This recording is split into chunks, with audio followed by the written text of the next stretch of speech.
We need to sing. Board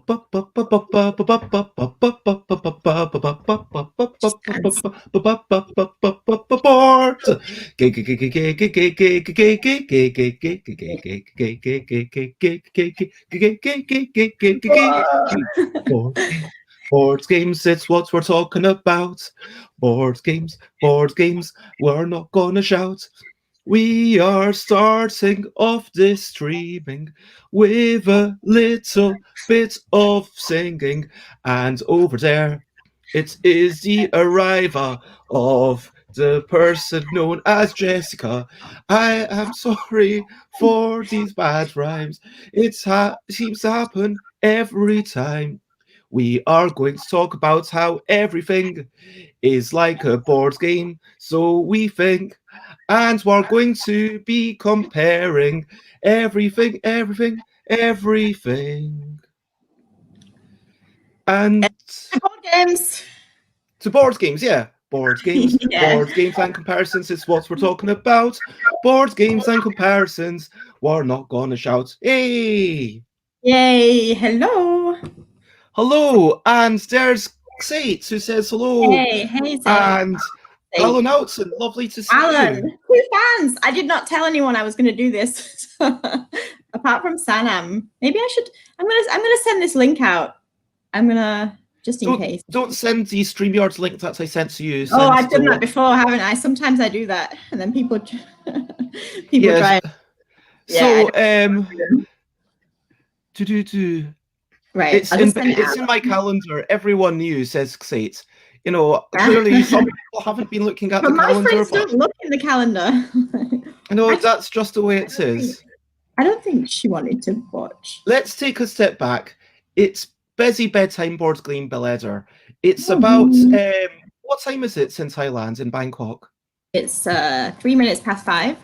3 minutes past 5, so not quite bedtime, unless you're a very small child, or maybe you want to have, you know, a mid-afternoon nap. I don't know. Or a very tired adult. Yeah. Yeah, like whatever you do, you know, you do the bedtime that suits you. But like if you're in Waikanae, then it's 11 p.m. as we discovered yesterday, I believe, and so it's a perfectly reasonable bedtime.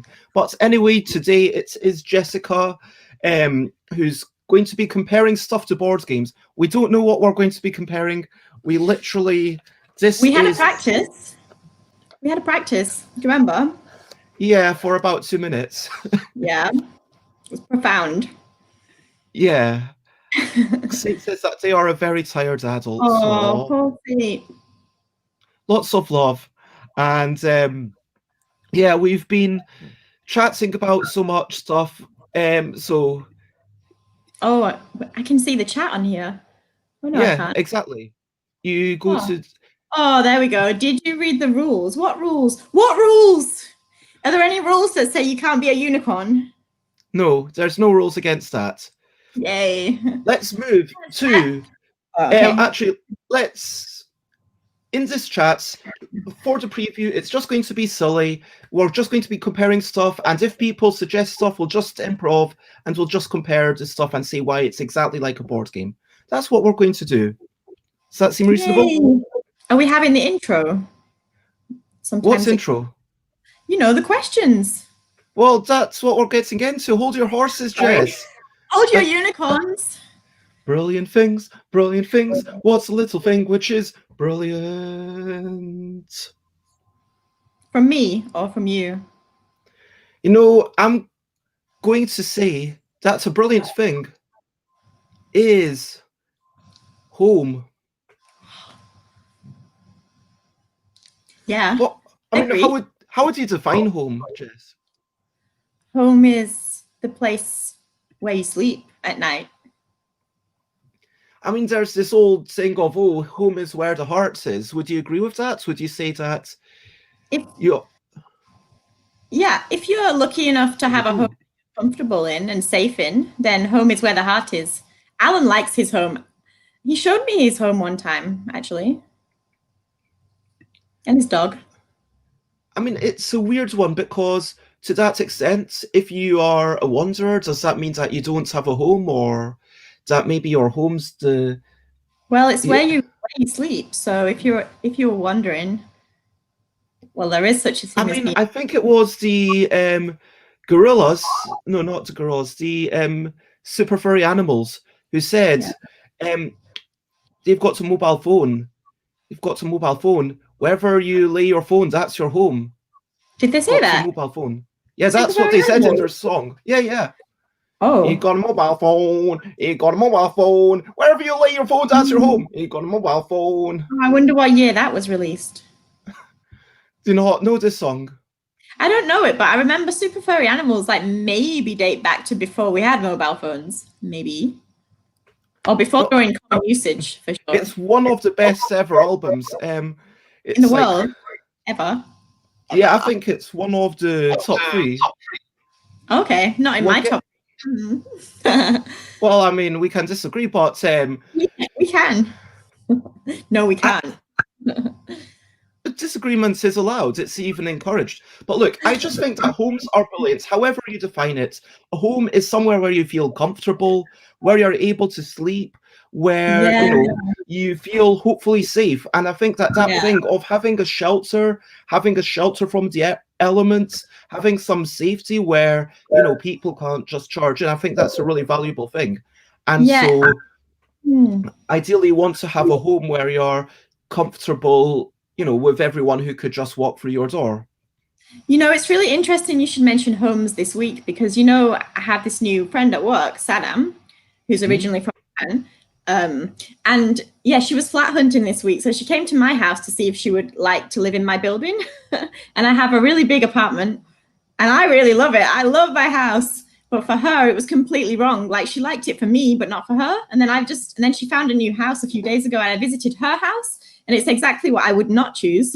But for her, In what way? her house is mine is probably three times bigger than hers, 2 or 3 times bigger than hers, and hers is very new and mine's very old. I really like an old building. Well, mine's for Bangkok for a condo. It's old. It's 35 years old. And hers is probably like 2 years old, and hers is like kind of darker, like the cupboards and stuff, and it's just like very modern and like that's amazing. And like she has 2 swimming pools and it's very, very beautiful. Wow. Massive panoramic view of the whole city. It's stunning. It's really stunning. But I'm happy in my pyramid, my 1985 pyramid here at the other side of town. Yeah, it's just completely different, but whatever's right for you. And we're really lucky because we've had choice. Like we can afford to have choice here where we live. So yeah, she's chosen the right thing for her. I've chosen the right one for me. I mean, that's awesome. And I think this is the key thing, that a home is such a reflection on you, like your individual needs. And so kind of working out what you need. And although not everyone can have what they need, I hope that those who don't feel comfortable in the home can, have a nice home. Fingers crossed. Yeah, it's a good wish. But let's hear, if anyone else wants to talk about why home is brilliant, feel free to do so. You know what's coming up next, but let's give a little bit of quiet applause to homes. Homes, yay! And homes are very important right now, especially in countries where you're still spending most of your time in your home. I did mine over lockdown because I really like it. So that was lucky to have a home. Is Alan going to say something more profound than home is where the heart is? That's probably the most profound thing you can say about homes. Let's move on to recent highlights, living life and seeing the sights. Recent highlights, playing games and other delights. Recent highlights. So, as folk probably know who watch this show, every Monday evening I go and see Chris and McCall. And we did play 3 different games that I'm going to get to in a minute. I'll let you know what I think of these 2 games that I played for the first time, and we're still enjoying this one. But yeah, if anyone in the comments has anything that they want to share, any recent highlights, let us know. Some of my non-gaming recent highlights, obviously talking to Shem yesterday was really lovely, and having that validation, chatting to Xate on the phone whilst I was walking around. Just chatting to Chris and McCall, it's not just about playing the board games, it's also about the conversation that surrounds that. So that was some of my non-gaming recent highlights. But what's about you, Jess? Do you want to share any recent highlights? Recent highlights, yeah. So yesterday I spent time with my new colleague, and we went. Oh, I was on video. I was on a video call with you actually. We went to a salad bar, which was really nice. Then we had a long walk. Oh my God, I'm so sorry. That was such a highlight. Yeah, seeing Sanam. So, yeah, that too. And then today at work was really nice because we had salad again at school for lunch. We had like unlimited green leafy salad, which was really good because school lunch is, you know, hit and miss. And then we had a really nice chat with Sanam and a lot of my other colleagues. And I realized when we were all sitting there that I was the old timer in the group. I've been in the job for 3 years, and everybody else, like 5 other people, were all new.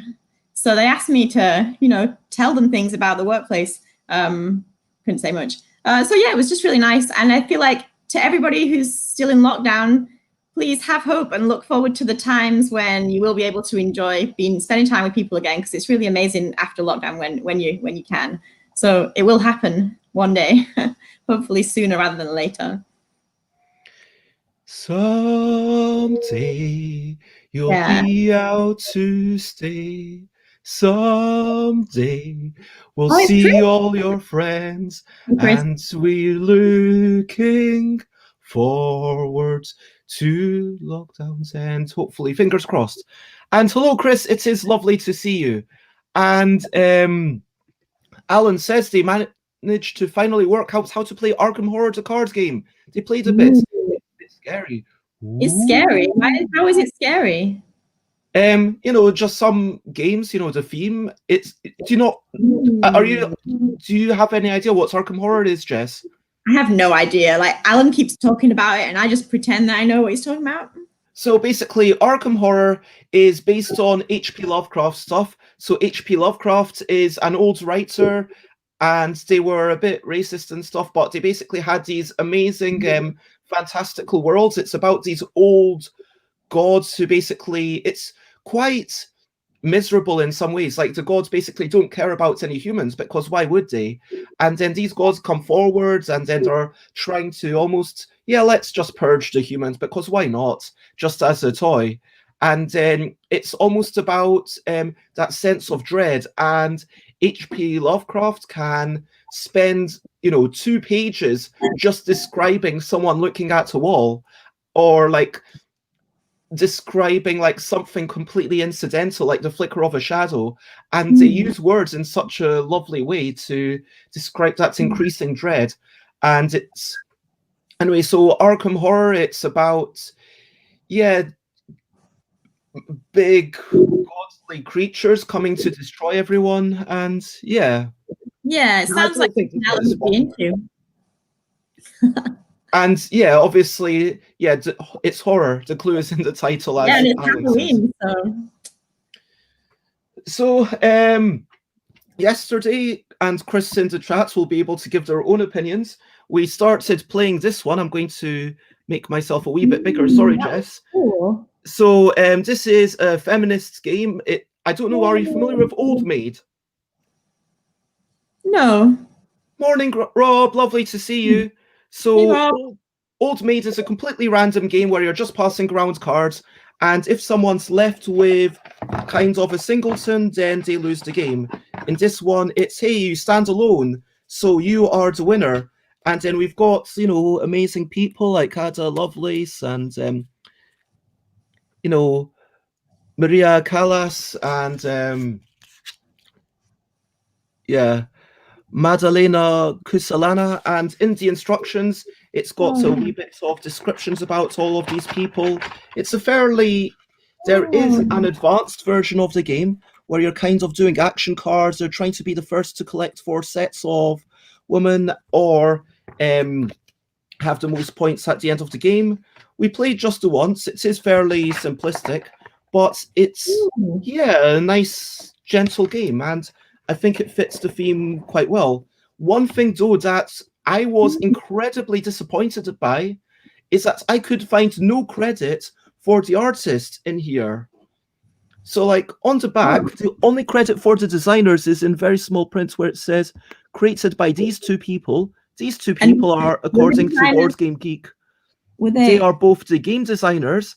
And it's like, why don't they credit the artists in a game that's meant to be all about, you know, giving credit and respecting women. Why aren't Well, they giving credit to the artist who painted all these amazing things? Maybe the artist was a woman, so it's just one. But yeah, this is. Yeah, that's weird. So I was, you know, we were really impressed by like the bits that were written, by the illustrations, but yeah, that was not good. And hello, Johan, that's totally fine. You do you. Removing the wall. Walls, Careful. yeah. The house might fall down. Homes are important. Anyway, so that was Bold Made. This is not to review. This is just like first impressions, like what we thought of it. We also played. Really interesting. I want to play that. It looks like my kind of game because it's simple and it's got pictures, and I like that. And it is simple to understand, and there's, you know, mechanically, it's all perfectly functional. I mean, it's not, it's not that much strategy, but it's simple and it's pleasant to play. And when you see one of the musicians, you can put them up on Spotify if you're, you know, playing somewhere where someone might have Spotify and go, oh, cool, that opera singer does sounds really cool. Yeah, the artist was indeed Kersley Potter, and you can find that out by going to Board Game Geek. But people should not have to find out that fact by going to Board Game Geek. People should be able to find that out by looking on the thing. There should be like a page talking about these women who made the game. Do you know what I mean? I'm almost angry about the lack of credits in this game.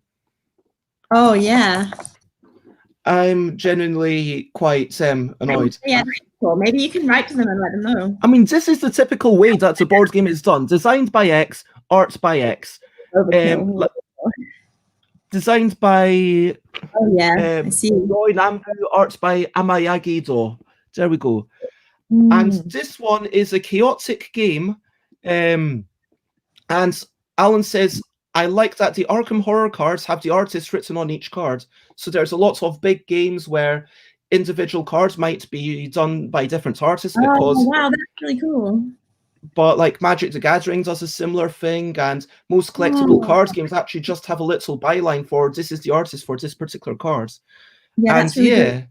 I agree. Yeah. You know, I just can't get over this. And you know what? I probably will. I don't know. Yeah, I probably will mention. Will get over it? Pardon? Do you think you ever will get over it?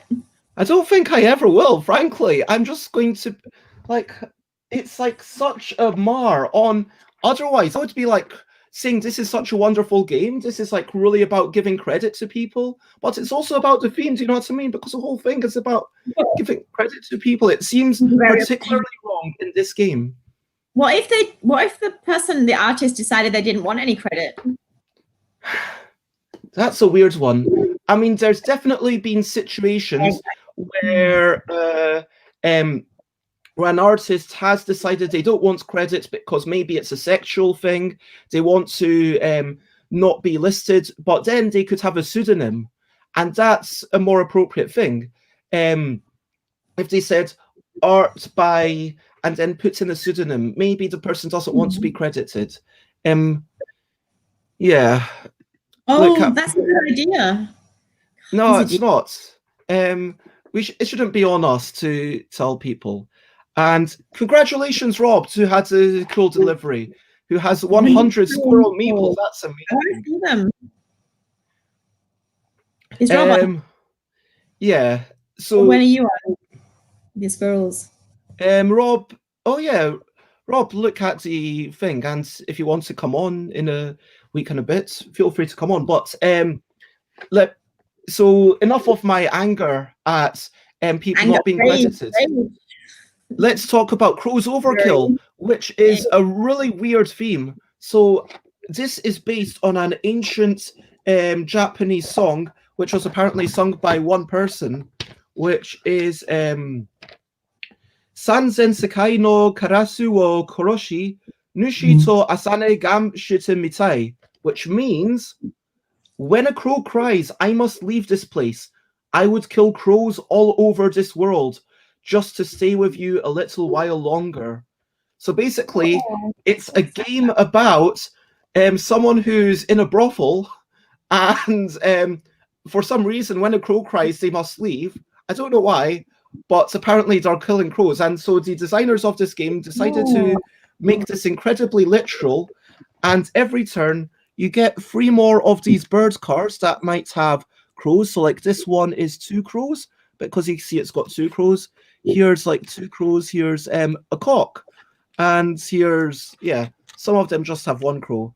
Anyway, and there's these Shimasen cards, which basically move the birds around to other players, or kill the birds, or redeal the birds. It's incredibly chaotic. This game is more chaotic than Kitty Cataclysm for anyone who's played this. And yeah, Chris says whenever any bird makes a noise, that's the end of the session, and you're kicked out of the game, and you've got to leave, and then everyone else carries on playing. So as the game progresses, there's these alarm cards, which means that you can have fewer and fewer bird cards in front of yourself until eventually everyone's going to be out the game. And yeah, you want to, there's cards to completely swap everything you've got with everything that someone else has. That's like the level of insane chaos in this game. There's the cards to take up literally all the birds and redeal them to literally everyone. So there's basically no way to plan ahead. And instead of when the cock crows, it's when the crow cocks. But yeah, in this game, it's basically just, am I going to lose? If no, then don't do anything. Keep my cards. Maybe I can use them next time, because you've got the Shimasen cards that help you and the bird cards that hurt you. Let's see, another bird card. Here's a cock. Here's, let me find something that's not a croc or a crow. There's also owls, and, oh, here's the gong that moves time forwards. Anyway. But... oh, are you not allowed to say cock in does that get censored in? No, I can see the word cock. Context, I think it's okay. Yeah, I can see it. I mean, we're talking about male hen. Alan's allowed it. Chief moderator. Oh, Alan had to allow it. Okay, so Automod.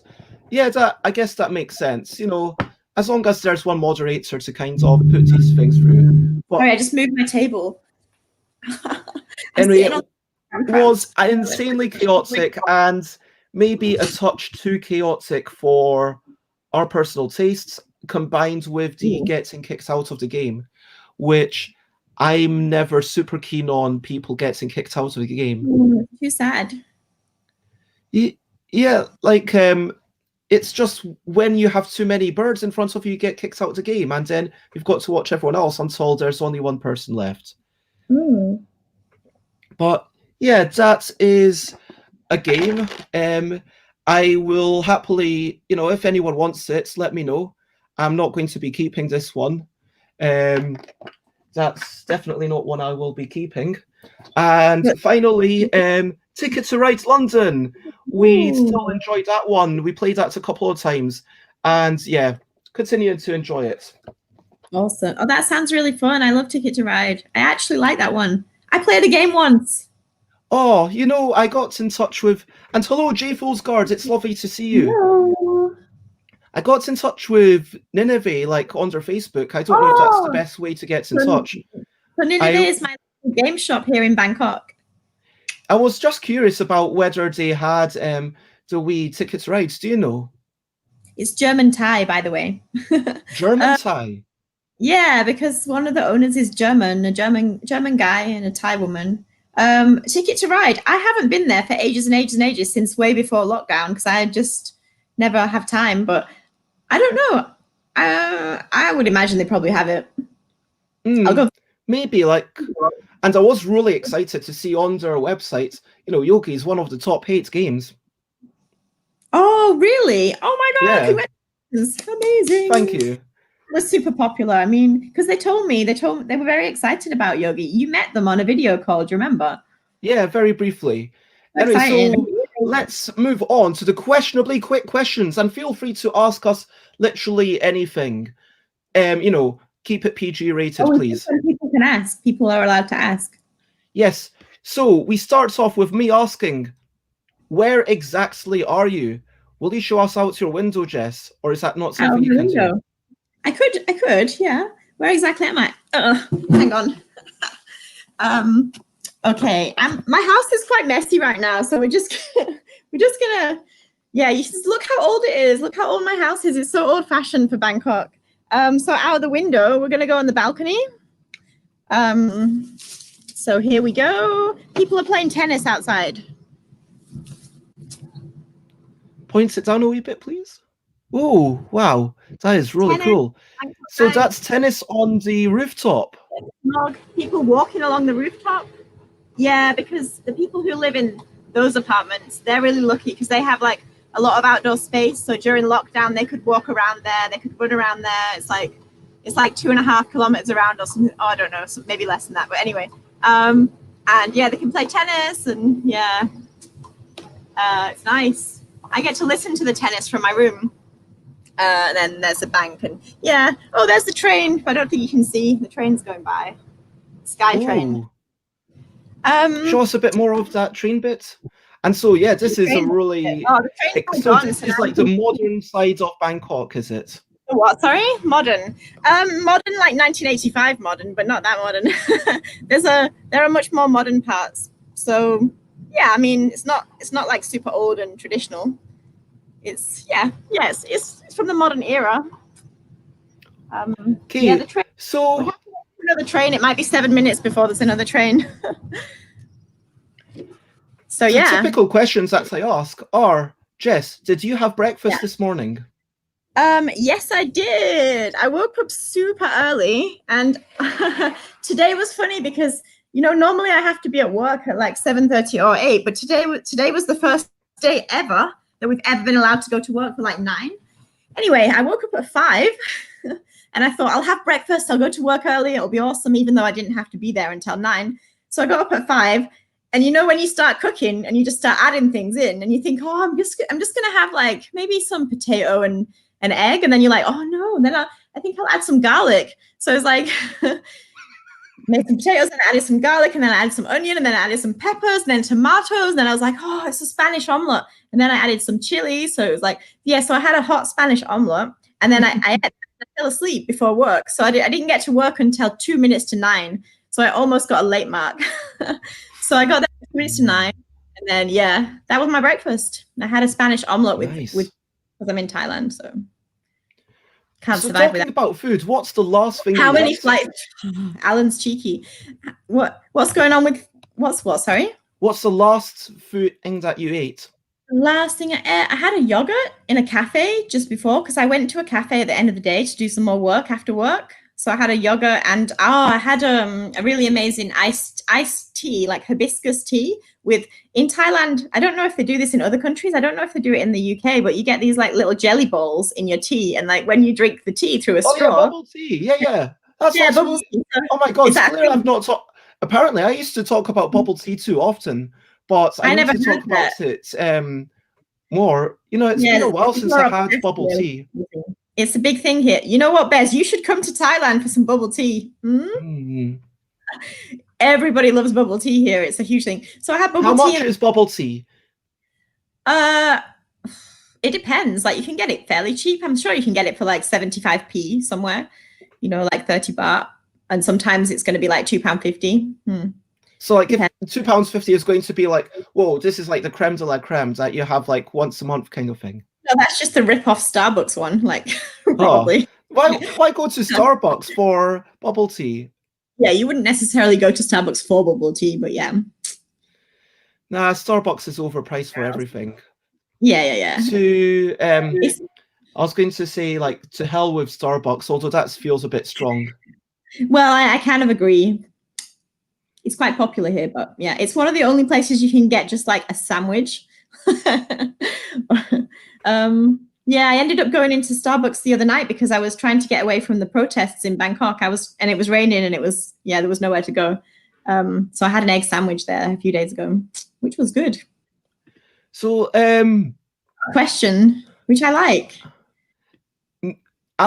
Shall we answer this question? How many flights have you missed? So yeah, when I was taking my first flight since lockdown, you guys were doing the show. So I was watching the show with Bez and another guest, I think, and Alan was in chat, and I was in a taxi on the way to the airport in Bangkok to go to stay with my friend Jay in the north of Thailand and her parents. And yeah, I was in the taxi trying to make my flight, and I was like, come on, come on, come on. Hureo, hureo, hureo, hureo means come on, faster, faster in Thai. And I was like, come on. And the traffic was apparently the worst it's ever been ever in Thailand. And it's bad enough, but it was like recently because lockdowns ended and like everywhere's opened up in Thailand, and Thai families are just like traveling all the time. And it was a bank holiday weekend. Anyways, so I missed my flight. And then I accidentally pressed video call to Alan when I was in the airport, and we had a long chat, and we like met properly face to face for the first time on video. And yeah, Alan really helped me to get my flight because I was obviously really tired and I had to sleep in the airport, and I ended up sleeping in a boxtel. It's quite comfortable in a boxtel, but it was very expensive. And yeah, thank you, Alan, because you helped me. He was like texting me all the time. You know, you have to get up now, right? You need to catch a flight. So I had to get a flight in the morning instead. But yeah, no, since then I haven't tried to catch any flights, so we'll see. And was that the first flight you'd ever missed? Yeah, it's the first flight I'd ever missed. And I actually hadn't technically missed it. They just wouldn't let me go through because I was like 10 minutes after the check-in ended, and it was too busy at the airport. Like they couldn't really, it's a huge airport, and there was like a lot of people, like there were a lot of people that weekend. So yeah. I mean, technically if they'd rushed me through, I could have got on it, but they wouldn't. So it was okay. It wasn't expensive to get the next flight. It was just expensive to stay in the airport. So yeah. Chris says that if there's no sandwiches, then they don't want to ever leave London. There are sandwiches. They're just overpriced. Or you can go to like the supermarket and get overpriced bread and overpriced cheese and make your own sandwich. Actually, no, because Thai people have started to catch on with sandwich. Like they've started to enjoy sandwiches, and they particularly enjoy toast. But their toast is like super buttery and super sugary. So they put sugar on their toast and really thick and white, quite sickly. But yeah, no, yeah, Thais do have sandwiches, like Thai style sandwiches. Okay, let's get a wee. Obviously, if anyone wants to hear anything else about Thailand or about Jess's life, you know, obviously you are free to refuse to answer things if it gets too personal, Jess. But you know, ask those questions, and I will flash them up on the screen. But let's get a little bit more about games. So, what is the last physical board game that you played? Board or card game or whatever? It's really hard to remember. Physical board game. Because I played since like way before lockdown, and that's like ages ago. It must have been. I must have been in a board gaming shop in Nineveh, and I can't remember the name of it, but there was a couple of games that we played that day, and they were really, really fun, and I really liked them, and they were like, oh, I just can't remember, like pictures and codes and words, and you had to guess what. I like games where you have to guess do you mean code names, pictures? And you give each other clues and stuff from. Do you mean code names? Yeah, maybe code names. Oh, I like that. Code names. Yeah, I love that. It was really good. So yeah, I think that's the last game I played in like physically, because I've played some games on my phone recently, but like Ticket to Ride and that other one. That one I'm learning for my students. Oh, do you mean Amongst Us? Amongst Us, yeah. Among Us, yeah. I'm learning that one. But yeah, in real life, I haven't, and that's there's a gap in my life right now. I definitely need to play some physical games because I can now. So yeah, I will. And just to say to you, Rowan, if you want to, just listen in while you're doing your renovation, that's totally cool. If you don't want to listen in, but you want to listen to music and, this isn't the day for you to listen, that's totally cool. We're just going to be here. If you want to listen in next week or next month, I'll probably still be doing it next month. We'll see. I mean probably. I put a period of greater uncertainty in the middle of thing on my calendar. So people see like there's a period where I'll probably take a couple of days off at some point in November. Oh, controversial.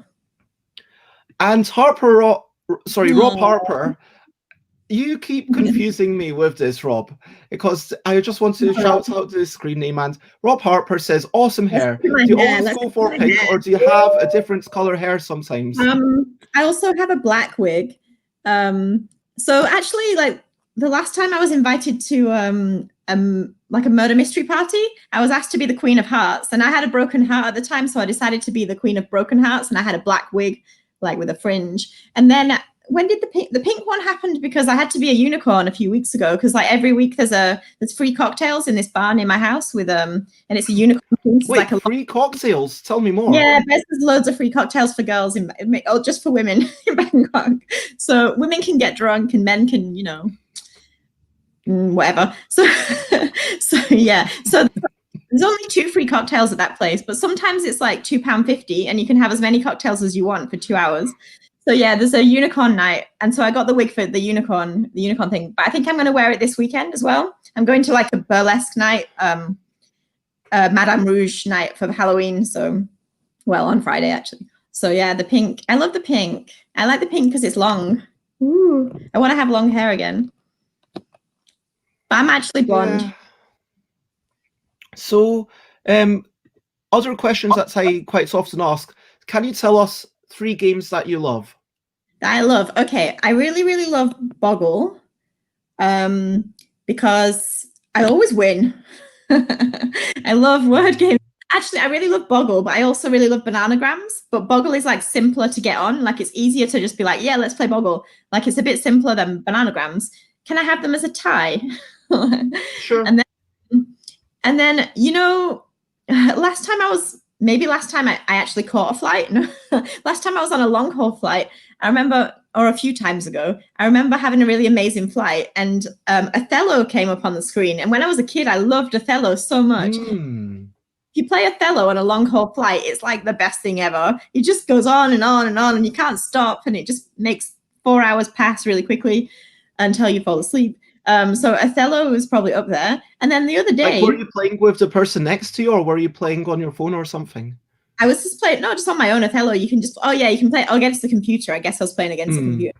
Yeah, it was a good airline. It was better than British Airways, like much better. And yeah, and what else? Oh, I remembered. Does anybody know Rummikub? Rummikub is like, yeah. So I really like Rummikub, and I forgot about that. I used to play a lot when I was a kid, and I know that's already actually 4. So I do really enjoy games for sure. And I did really enjoy the Codenames thing a lot, but I haven't played it many times yet.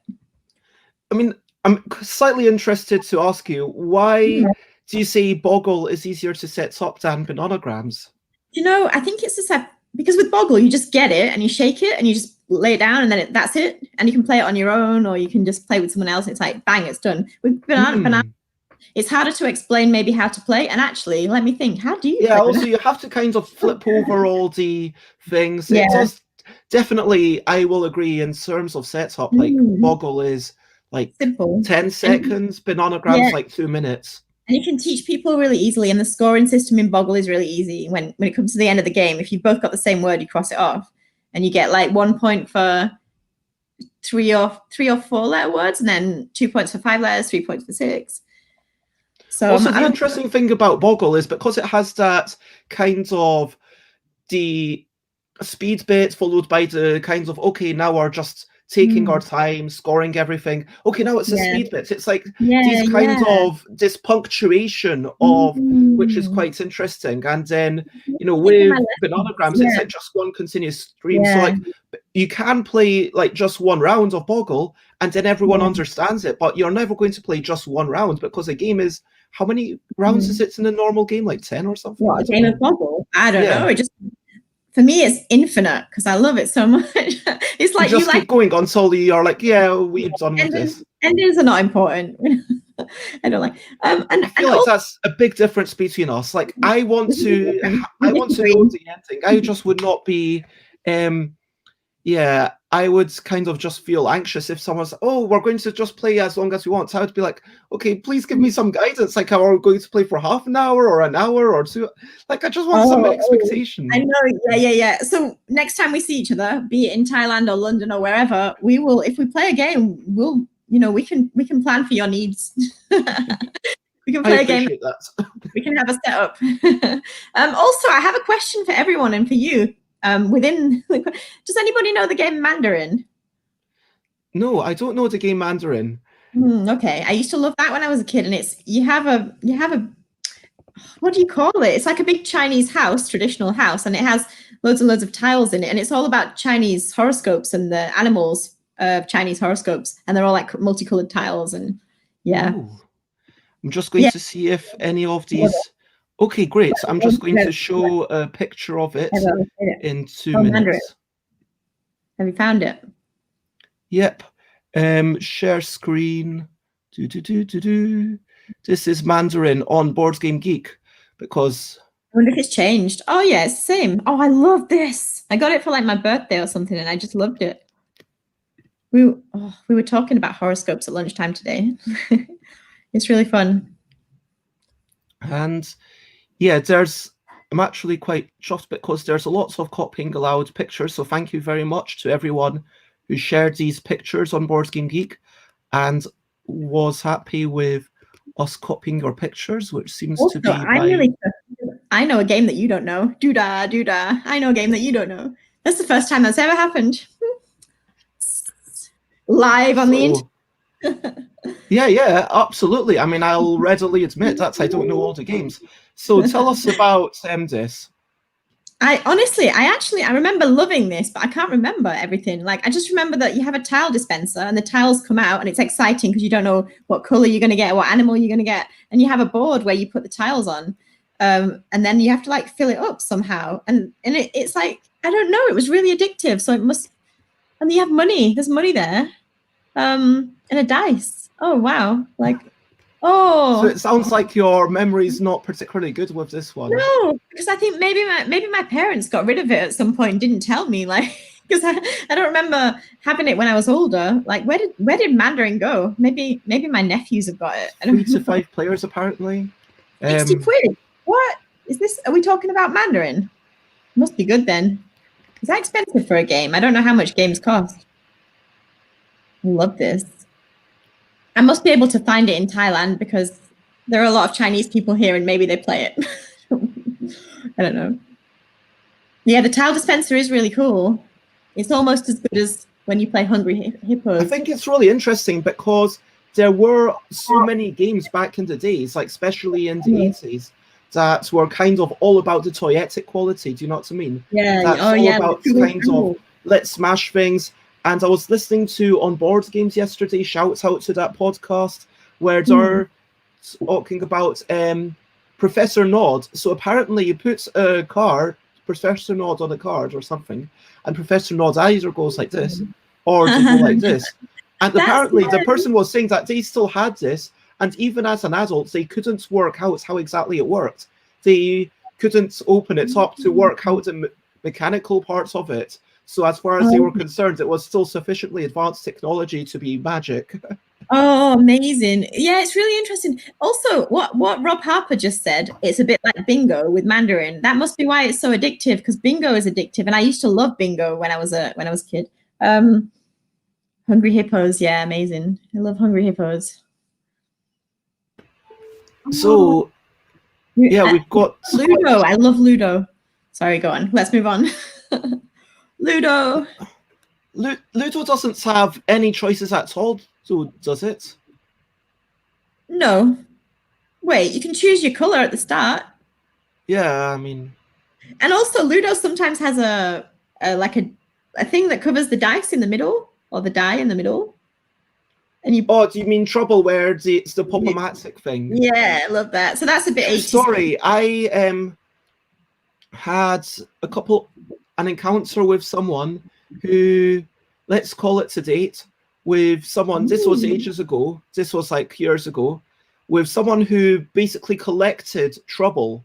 So actually the board game Trouble, they just collected all the different versions of it. So they wanted like one copy of each different version of the board game Trouble. And apparently I'm remembering it wrongly. I'm thinking of maybe, so Ludo Parcheesi does have choice. It's a bit like backgammon that you can choose which pawn to move. Yeah, I possibly haven't. Yeah, I'm thinking of a completely different one. But yeah, so this person, true story, had like, I don't know, like this was in their office that we met, and they had about 20 different versions of Trouble, and he said, "Oh, by the way, I really like you. Would you because you said you like board games, would you like to have this game? But it's just because I've got two copies of this particular version. They're both from the same printing, so I don't need this version, but I'd like to give it to you as a gift." And at the time, I refused it because I said, "You know what? I really appreciate it, but I kind of have board games that I would like to play, and I don't think I'm actually going to want to play that, but I really appreciate it." Oh, that's kind of the way you said it. But yeah, anyway, so yes. You said true story a couple of times then. Nicholas Strachia? Sorry, Nicholas. Hello, Nicholas. Yeah, Snakes and Ladders is the one with no choice. Yes, absolutely. No choice. Oh, Snakes and Ladders, yeah. You roll the die, you move, and yeah, even for kids, I think that Snakes and Ladders is a bit long for what it is. Like with my nieces, they were playing it at an age-appropriate time, and they were enjoying it for maybe half the game, and then it was like, yeah, you can't be bothered with this anymore. I just kind of got a copy of Snakes and Ladders from the charity shop, and it was even giant. Like, it was literally a giant mat, so it's even had the excitement of, like, literally, it was like maybe, yeah, it was that kind of size. It was a vinyl thing. Maybe it was just too big. Hello, Nicholas. No, it wasn't that the kids were put off by the bigness. I think they were excited by that, but it just wasn't enough to keep them occupied, because they also had the option of other games like Hamster Roll, which they both really enjoyed. Okay. Hamster Roll, so like you're placing things. Don't Tip the Waiter, where it's like another dexterity game. I did like do things with them with the L deck, just like, hey, can you find an A? Okay, who will be the first person to find the A? Oh yeah. And like that kind of, just making up games that as adults we wouldn't, want to play. But what was there was this other game by, it was a roll and move game with a bit of memory with animals under. Oh my gosh, Safari. It's an ancient. Anyway, yeah, Snakes and Ladders is a meditation on the forces of the universe. Exactly, it's like as a game for because originally, if you get the old versions, it does have the karma where you do a good thing. Okay, this good thing happens, and yeah, I agree, Nicholas. You have to be prepared to really appreciate that. You can't just go into it, and you have to be in the right situation. It's like, one of those, Ouija boards. Like, you have to be in the right mindset, and you have to know what you're getting into. What, you mean with Snakes and Ladders? Yeah. It's interesting because for children, it's almost like, I remember the feeling of having to go down a snake when you're a kid. It's sad. It kind of prepares you for life and disappointment. It does. And I mean, setbacks in a game are definitely a safe environment for learning. It's like a lovely thing. Yeah. And, as a teacher, I think that it would be great to have you on again at some point in the future. Like, ideally, if we could arrange a time that would suit you and maybe even Kathleen Mercury, if we could, but your schedules are quite different because Kathleen Mercury is based in the USA. And so we might have to have like a special show for that at a special time. But I'm a teacher of unicorns, by the way. My students are unicorns. And sometimes Jess is sillier than other times. I have a question for you, Bez. Go.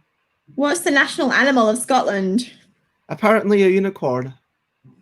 Yes. I'm really bad at knowing national things. I mean, like the Scottish flower is a rose. I know that I think I know the flowers like the English. No, the Scottish is a thistle, English is a rose, Welsh is a leek, and Irish. No, it's a daffodil for a flower. It's not a leek; it's a daffodil and a leek, but it's a flat. The flower is a leek, isn't a flower. I'm not sure. Anyway, this kind of tells you how little I know about national flowers and stuff. Anyway. I only know. Good. Lovely to have you with us, Michael. This is just a silly show. You didn't miss anything other than it's amazing, profound revelations about unicorns and stuff, and Mandarin. Yeah. Oh dear. Lots of love, Chris. This sounds really painful. I hope that you have a good day and manage to get it sorted. lots of love. So if everyone could kind of do some love hearts in chat for Chris, that would be much appreciated. So send some gentle love hearts. Pork scratchings are dangerous. Hope it's not so glue. yeah. Thank you for everyone doing all the love. Is anyone a dentist in their spare time? Well, oh, hello, David at Artswin. But yeah, lots of love to Chris, and I hope you get well soon. You know, Adam Porter, true story. Adam Porter from Wales is a board game designer and a dentist. That would Ask be him about interesting. leeks and daffodils, and he'll tell you that daffodils are flowers and leeks. No, I'm kidding. So, I'm to you. It sounds like, you know, let me ask you one last question, unless anyone else comes up with any other questions, which I'll flash up. But actually, this is going to be the penultimate question. So the penultimate question is, so you've not actually played any physical board games for since way before lockdown. I mean, you've been playing board games on your phone, like Tickets to Ride you mentioned, and Othello, but why are you interested in board games? Like, is it just because, why do you watch the show? That's my question for you. I watched the show. I watched the show because I want to see you. I actually find it interesting. Sometimes I have the show on like in the background a little bit. Sometimes I like to be involved in the chat. I just think it's a nice bunch of people talking about things. And as for board games, I think because of my personality type, I know you don't believe in all this personality type stuff, my Myers-Briggs and everything, but just because of the way I am, I do find so many things really interesting. So I find it interesting to listen, just to listen, and it makes me think about all. And I think I'm quite creative, and you're talking about quite creative things, and then you're talking about the less creative side of things, about rules and things like that, and I find that interesting too. And also, it's not that I feel like with board games and with other things in my life, it's more like I'm very busy at work, and I live in a different country, so I spend a lot of time like socializing and trying to build a social network, and I just have a lot of things going on. And like when I have holidays, I tend to take time away, like around Thailand or before lockdown, like around the world and stuff, around Asia. So I just tend to be very busy, to be honest. And it's not as if, and also I live in such a big city, it's quite far to go to the games cafe. And, I'm tired. I'm as if any other teachers are watching, you'll know that you feel very, very tired at the end of the day. So I don't always get around to it, but I like a lot of variety in my life. So I think I do. Like talking about board games today makes me think, yeah, I really, really love playing board games. It's just, and every time I do it, I think, oh, I must do that more often. I must do that more often. But I have to squeeze in so many things, I think, and including resting, exercising, seeing people, building my life here, doing my job, which is super busy, traveling, just busy. So it's not that I don't like love them, because I do really enjoy them. Does that answer your question? I mean, I think it is. It's a really what it was. I think I enjoyed the tangents. It's like, board games are such a lovely thing, but we all have to prioritize. And at some points, I was realizing recently that for me, the most important thing in my life generally is connections and communicating with people. Like, I almost feel like my board game design is a form of communication with other people. Do you know what I mean? It's like I've made this thing, and then other people get it, and it's like reaching out and communicating. Like this is me massaging Jess's scalp. Ooh, yay! Massage me. I love it. Oh, I can't get in the right position again. Hate it when that happens. Anyway, seriously, there's all these things, and everyone needs to. But we can have so many things that we love, even if we don't always prioritize it as number one in our life. We can be like, yeah, I really love, pole dancing as a sport, even though even before lockdown, I hadn't done it in quite a while, which makes me feel slightly sad. And actually, now I think about it, if I were to leave here, that would be quite a difficult thing to, sell off, because it did cost like £300 for the pole, so I wouldn't want to just give it away. I might just kind of sit somewhere anyway. But it's something that you kind of come back to it, and it's like, yeah, we're still here for you, and board games are still something you can enjoy whenever you want. Yeah, it's about like ease of access and how it fits into your life, because it makes me think about, the first time we met, we met up a tree. Most people know that. And when we got down from the tree, one of the first questions you asked me are, what are a few of your favorite things? And I never forget, because to me, because I just love, life, and I'm interested in many, many things, and I find many things very enjoyable. So I would love that question, like, what are a few of your favorite things, is so positive. And I remember, I think I told you, like, running, cycling, rock climbing, hiking, mountains, and when I was in Scotland, I never stopped doing those things because they were always there. Like I could always get outside on my bike, I could always go for a run, like everything was right there, and it was easy to access all the things that I loved. In Bangkok, it's not so easy to access nature or even going for a run or a cycle, because it's too dangerous on the roads and stuff. So yeah, I think with board games, it's like I would like it if more of my friends were interested in board games, but I guess I just have to make more board gaming friends and then we could get together and play a board game. In fact, I probably will start asking people to yeah, because you've talked about setting up a group, the Ladybugs. Yeah, and the Ladybugs, so we could have like as part of the event, if you're meeting up a couple of times a week, maybe every fourth or fifth meetup could be board games. Yeah, we could get some people interested in games. Yeah, I think there is another women's meetup that's Word Games, but I don't think it's been running for a while. So. And hello, Mark. It's lovely to see you. Does that say the Schadenfreude? Yes, the Schadenfreude experience. Hi. And let me ask the final question that I sometimes ask, which is, what has been a typical day like for you recently? Give us as much or as little detail as you would like. A typical day recently has been getting up early for work. I sometimes wake up at 4 or 5, fall back asleep, go to work. Yeah, so work recently has been starting at 7:30 or 8, but today it's changed to 9. Anyway, at work recently, we haven't really been teaching because the students have had exams. So it's been like invigilating exams, which I find quite fun. Most teachers don't, but the students say some really funny things in the classroom at exam time. All the time. And so it's been like going to work, sitting through exams, trying to grade papers, typing up lots and lots and lots of grades onto a computer, which is never ending, and I've got a lot more to do.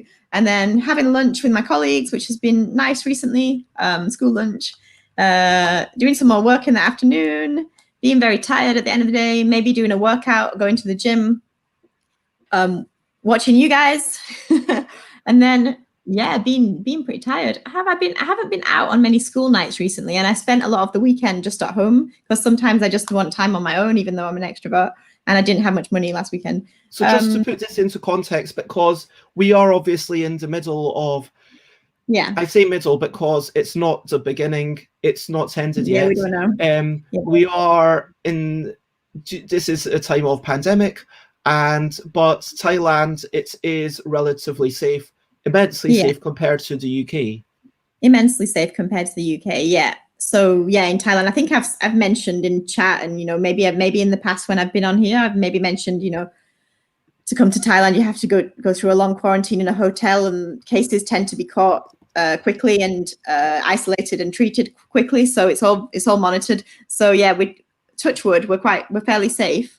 I think. I mean, Ross might be able to say for sure, but I think it's probably okay for me to show Thailand's COVID thing just very briefly to show people. So this is, if you type in Thailand COVID, you can see that the number of cases, there was a very quick lockdown, and now it's very low. Yeah, very, very strict and very quick. No alcohol. It was a curfew, actually, because at the start of lockdown, the issue was that people were still going out and drinking at night. So they had a curfew, and then we had an alcohol ban, which caused my alcohol problem. No, I don't have enough. But the alcohol ban was like, we had a pre-warning like 2 days before, and then we all stocked up with loads of alcohol. And then, So it was very strict, and people are very good about masks. Like, honestly, I actually prefer wearing a mask to not wearing a mask in a social sense. You can hide your feelings. And I feel like it fits in quite well to Thai culture, not being too expressive with your feelings. And in Thailand, it's no problem. Nobody complains about masks. So everybody just wears a mask. So it's relatively safe now. but apparently somebody was saying at lunchtime today that we, there might be a second wave, obviously, when the land borders open. So I don't know, but I feel like I trust the government to be responsible regarding this, because so far, okay, touch wood. Yeah. Fingers crossed. And so, yeah, Mark says, much lower than the UK's. Wish that had been like that here. It was unexpected. Like, I think myself and other British people living in Bangkok, we were all like, oh my gosh, what's going to happen? What's going to happen? The UK will be safer. Maybe we should go there. And it was just the complete opposite. It was quite shocking. Yeah, I wish everywhere was as safe as Thailand, and Vietnam was even safer. There were I don't think there were any deaths in Vietnam. There were there 59 here? And in Vietnam locked down really fast. Oh, do you want to see? I've got a lot of masks, actually. I've got like 7 or 8 masks now around. Let's get to the main topic, because it's already been an hour. Okay, and so let's go. So as we move to the main topic, feel free to comment, ask questions, follow. And we are comparing stuff to board games with... Am I allowed to say your full name? Jess the Unicorn. Okay. And so what we're going to be talking about is everything like a board game? And let's have a silly chat wherein we pretty much claim that everything is exactly like a board game. What? No, we don't. We need to be critical thinkers, Bez. Hey, I'm going to claim that everything is like a board game. And if you want to disagree, you can go for it. And that will be an interesting discussion. I've got a thing I want to compare to board games. This is cushion. Well, this cushion, so firstly, this cushion is built to bring pleasure to people, exactly like a board game. It's, all about the tactile aspects. It's all about the touch. You can see it. You can appreciate some parts of it. And, people make videos of it. It's on a video just exactly like a board game, but it's all about the touch and about feeling it, just like a board game, because just like the... Jess is enjoying the soft nature of that. You can enjoy the feeling of the wood or the paper that you're playing with when you play a board game, or whatever materials you're playing with. And also this soft plushie, even though it might be, is it used as a cushion? I don't know. Yes, I've got lots of others, because I've got pink, blue, green, orange. So this thing, which is kind of used as a cushion, it has all this extra kind of aesthetics, which is arguably non-functional, but just adds to the charm, exactly like a board game, which you could say that, this art on Arkham Horror the card game isn't essential for the function, but it just adds to the feeling, so it's exactly like a board game. But you can't play it. How do you play it? Well, you could make up rules. If you make up rules, then... I want rules for my cushions. My cushions well, I don't have to think. The longer you hug it, the more points you get. And that's the game. Oh, I don't... Now it's a game. I don't want to hug it. So you don't want it to be a game. Yeah, I have many colors. All right. This pillow can be used just like a board game as a cuddly object. Look, I'm not saying that board games can be used as a cuddly object. I'm just saying that that's all about the tactile cuddliness. I know, right? And the board game is, all about the tactile thing. It's all about the physically putting down pieces on the board. It's all about enjoying that. And so there's a lot of similarities. Okay, Bez, now it's your turn. You have to give me something to compare to board games. And it's a competition. Chopsticks. Chopsticks. Okay, so chopsticks are normally for eating. Makes me wonder why you've got them in your bedroom. So similarities with board games. You've got maybe some board games in your bedroom. I know you probably have. I know you keep a lot in the living room, which I'm sure your flat housemates love. The wall of board games. And then you've got chopsticks in your bedroom and so both of these things apparently belong in Bez's bedroom. And maybe they don't belong there. Just like board games, this probably does not belong in my bedroom. It just happens to be in my bedroom, just like chopsticks. Okay, so chopsticks. Well, you usually eat with chopsticks, and with board games, you don't usually. Are there any board games that involve actual eating? Yes. Be a choking hazard. No, I was meaning Jen Sandercock's edible board games. Oh, what? Can you eat it after you played? No, you eat it as parts of the game. Oh my gosh, I'm hungry. Time and I'll get his cookbook. Okay. Okay, I'll leave you to. No, actually, I'm not going to. Leave me. No, you can leave me. You can trust me. Oh, I don't know if I can. Come on, I'm not going to show everybody what I showed you before we started. Hello, Emma. It's lovely to. That's not appropriate. Oh, hi. But yeah,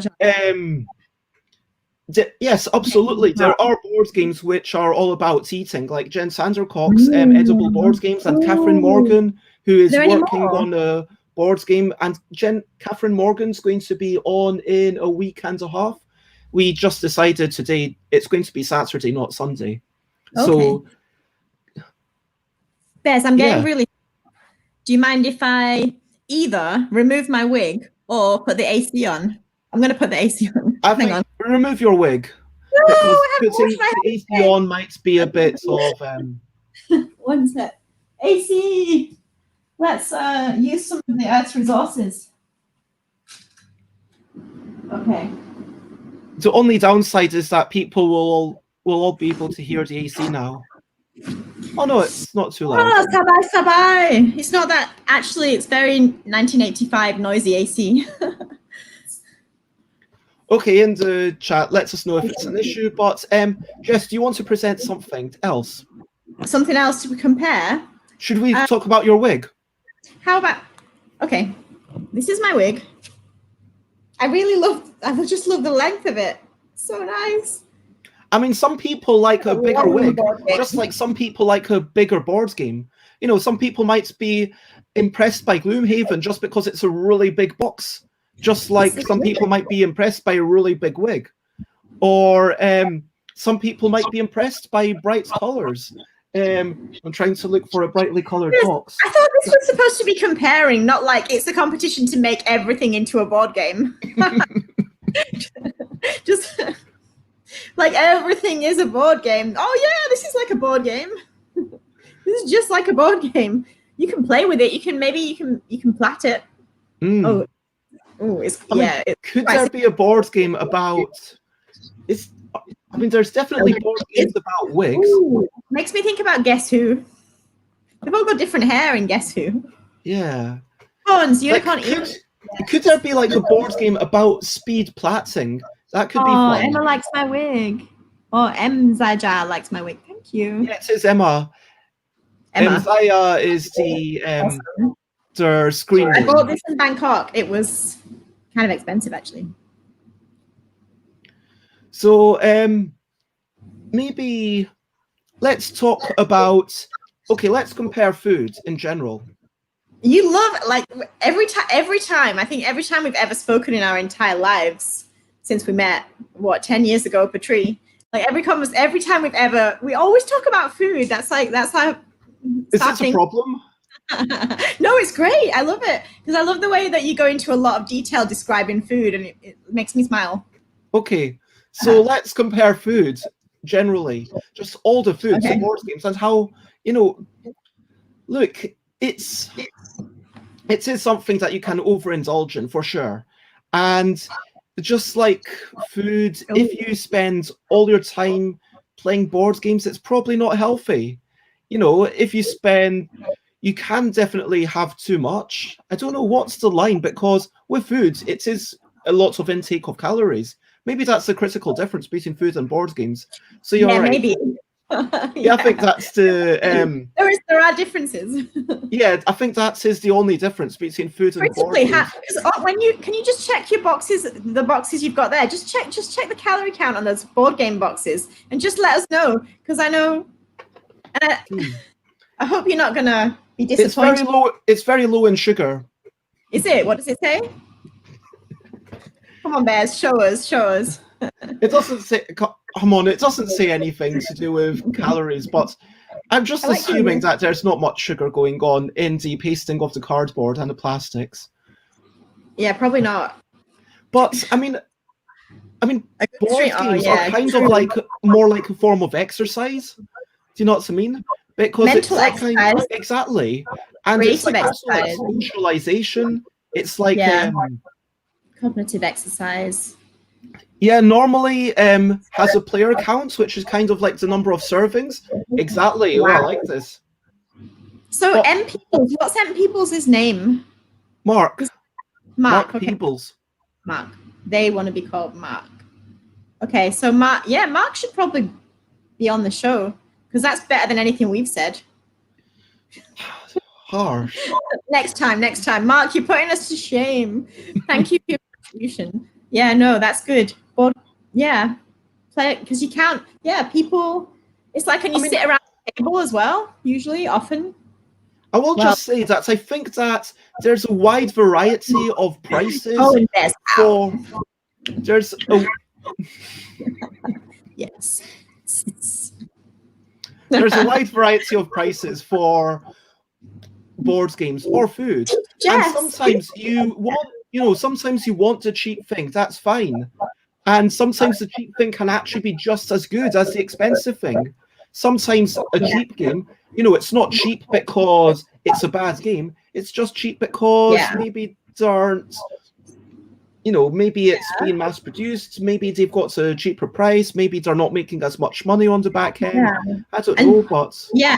And sometimes for me, your games are free because you love me so much. And then I don't think, oh, this is a bad game just because I got it for free. Mm. And do you remember when we used to live in Glasgow and you lived off bin food for about a year and that was free? And you did the same thing every day for like a year and it was Waitrose, so it was good. But I admired your commitment because it was the same sandwich and the same salad every day and it was free. It was from the bin. Yeah. That's true. Where are we going with this?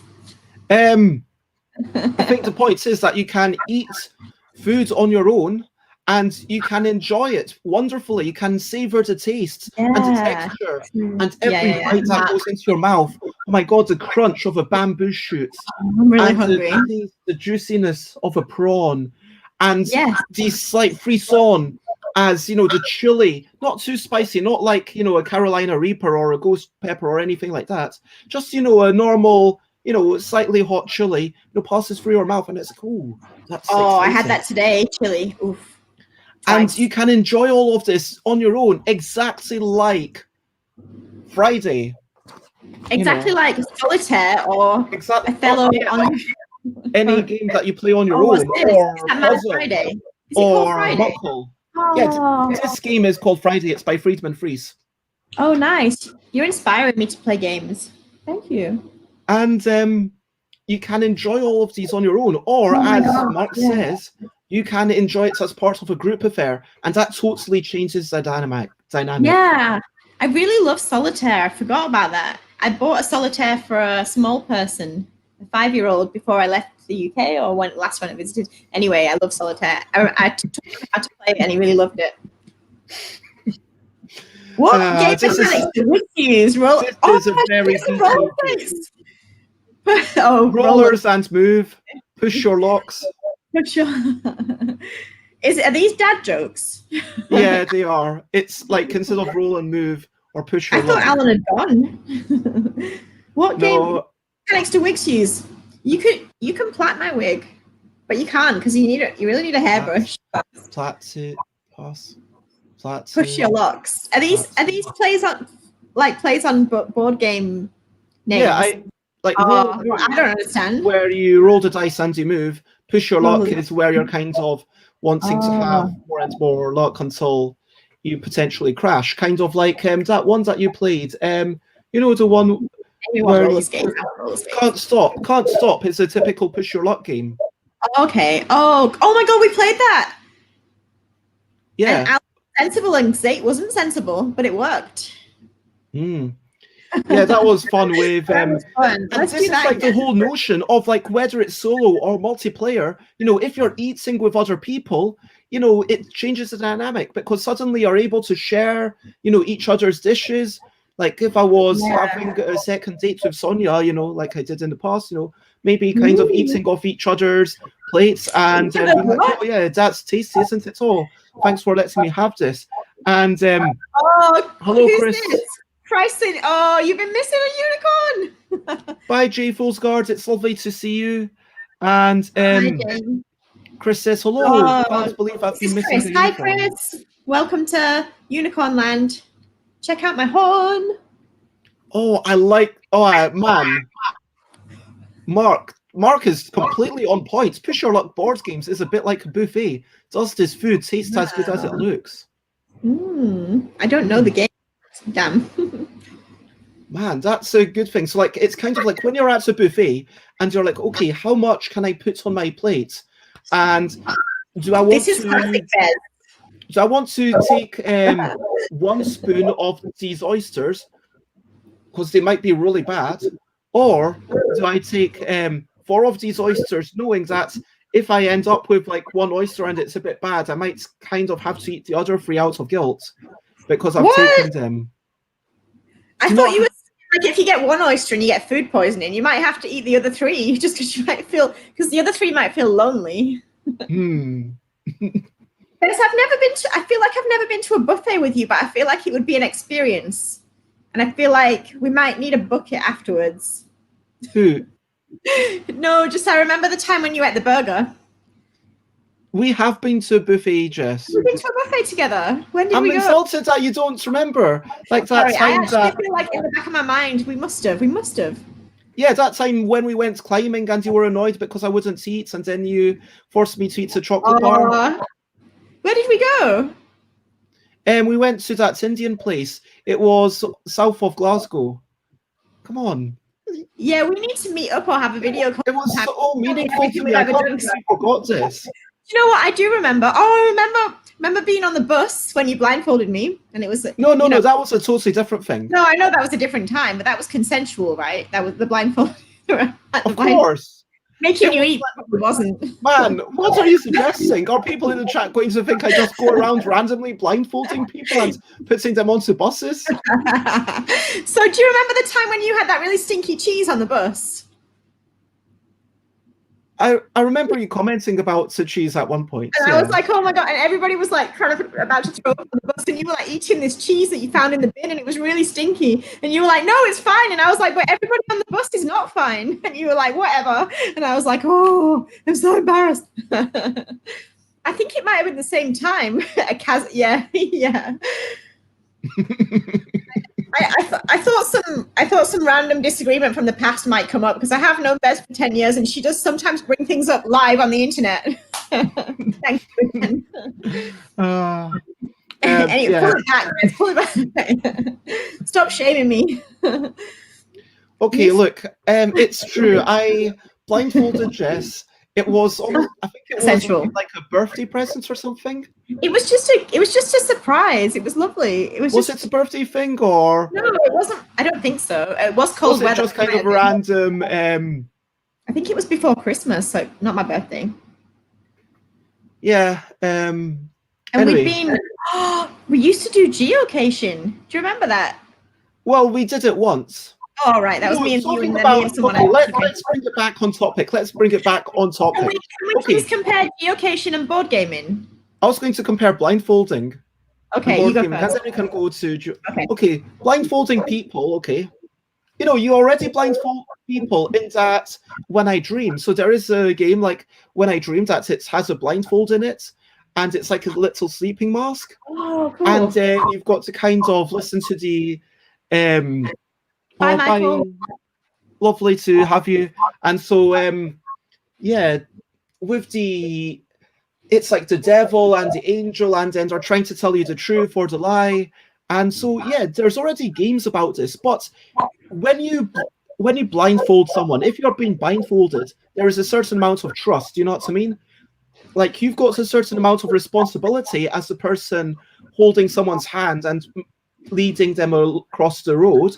Like if you're crossing the road with someone who is completely blindfolded, that was me. And you know, you've got a lot of responsibility in where you're taking them and making sure the timing and everything is correct. Just like I mean, if you're teaching a board game, I mean, look, the stakes are a little bit lower because if you're teaching a board game, you're probably not going to die. Whereas if you're crossing the road with your eyes closed, you're probably a bit more likely to have serious injuries. But, you know, that's a slight difference set aside. It's like, you know, there is this amount of trust and that responsibility from the teacher and this trust as you step into the magic circle that everyone's still going to take care of you. Do you know what I mean? Yeah. Because it's like, especially in a game where everyone's lying and everyone's kind of donning this new persona, you know, there's like, okay, this trust that after this, everything will be okay. Yeah. But, you know, when you took me across the road blindfolded, I did think everything was going to be okay. Because it was you. Good shout. That's another game all about blindfolds, Nyctophobia. I've still not played that one. I really want to. Does nyctophobia mean something in real life? It's fear of the dark. Oh, is it? So this is a horror game made by Catherine Stapel, which is a game all about everyone's blindfolded except for one person, and then the one person who can see is kind of meant to be like the chaser. Like it's almost like there's the trope where there's this big baddie who kind of out to get everyone else is running away, and then they just have their sense of touch. Yeah, that's really cool. I'm interested. I'd be interested to play that. And Chris thinks I'm a werewolf. What do I? Yeah, no, that sounds interesting. I want to play a Halloween board game because it's nearly Halloween. Yeah, it's on Saturday, I want to say. Saturday, yeah. Saturday. Maybe we should party online. Some people are talking about dressing up just for their stream. I don't know what other people are doing. This is what I'm wearing, by the way, but I'm going to have my face painted by a pro.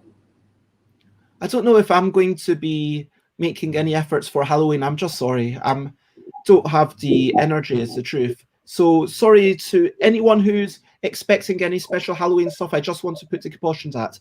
Emmy, Jess, do you have anything more to say about blindfolds and board games?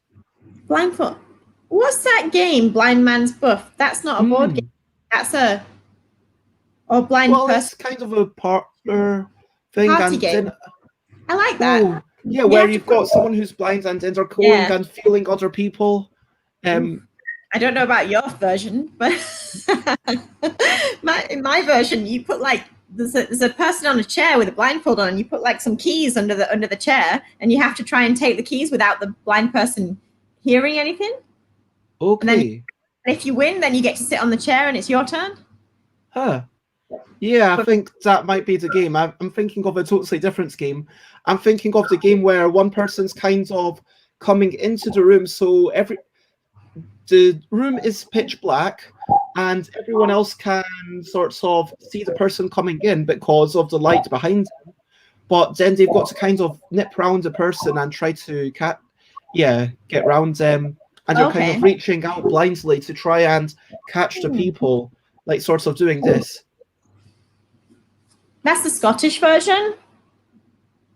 I don't know. You've also got Pin the Tail on the Donkey, which is a game about blindfolds. With a blindfold, yeah. What about, I don't know, let's think of it. Is there one at Halloween where you have to be blindfolded?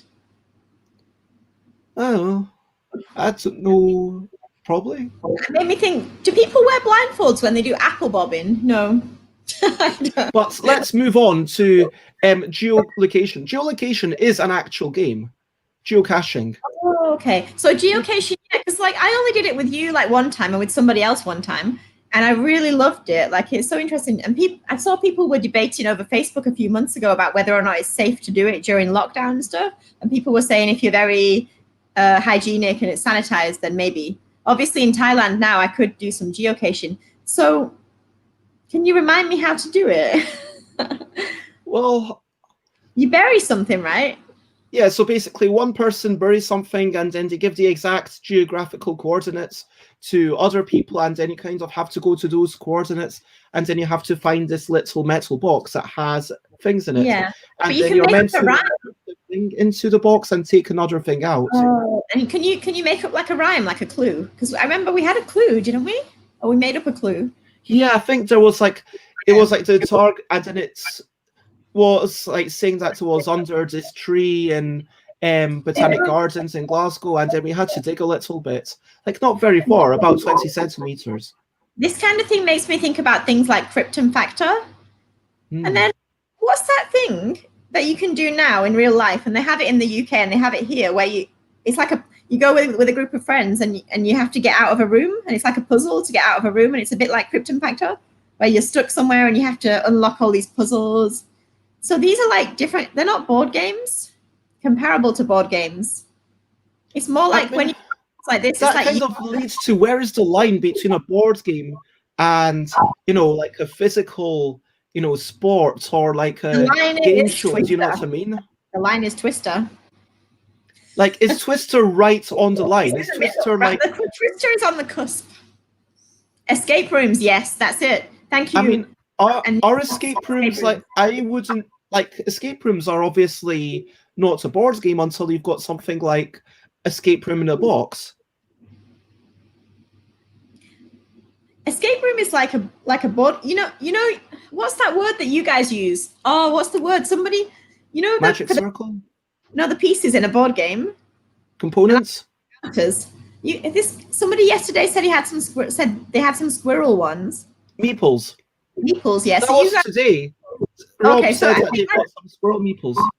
In Krypton Factor, it's like we are the meeples. The people are the meeples. And like when you do geocaching, we're the meeples. It's just a big version, which is really exciting for me because I like being out and about and having adventures. And that's probably part of the reason I don't play board games more, because I like to be so active. But actually doing something like geocaching is kind of... I guess geolocation is kind of, you know, in a sense, if you consider the player as the pieces, which obviously, you know, you've got Yogi and Twister and Body Party and Dancing Eggs, where, you know, putting the things around you is the pieces, but like this is even more where it's about the world is the board. So you could definitely draw an analog. I see what you're saying. That's profound. The world is the board. Quotes by Bez. Love it. Yeah, we should. Oh my gosh, it makes me think of like playing hide and seek when you're a kid, and it's so much fun. And that's when like you're a meeple. I mean, you've got, so there's this one game by Iten, which is called Yeti. I think it's just called Yeti. But I don't know if other folk know this game by Iten. So like there's this Yeti, and then you've got these footprints, and that's all the components, but you play it in your room. So like it's like your room is the board. One person goes out the room, and then you hide a Yeti somewhere. You also hide the footprint somewhere. And then you take a blurry photo, like using your phone, you can make it blurry, you can put it through some sort of compression thing of where the Yeti is. And then the person who just came in has to try and work out where the Yeti is. So they have to go hunting for it. If they find the Yeti, then they win. If they find one of the footprints, then the other team wins. And so that's kind of almost like exactly the cusp of hide and seek and geolocation and board games all mixed together. Yeti in the house, I think that's it. It makes me think about, you know, in Scotland when they have a little creature called a haggis. And it runs around in the hills. Bez, you're not listening. I'm aware. I'm listening.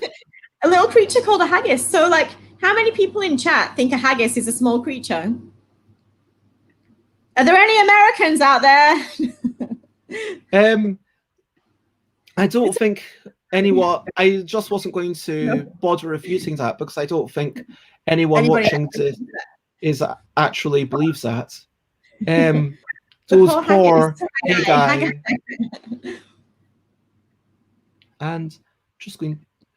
Copy Cloud. Oh yeah, just cool. For the record, I know we were talking about alcohol consumption in chat yesterday. This is tea. It's tea. Licorice tea. It's good. Oh, this is a picture of Yeti in the house from Iten Games. Cool. Oh, it looks really nice. Is it wooden? Yeah, it is. And it's like a tiny little matchbox size thing.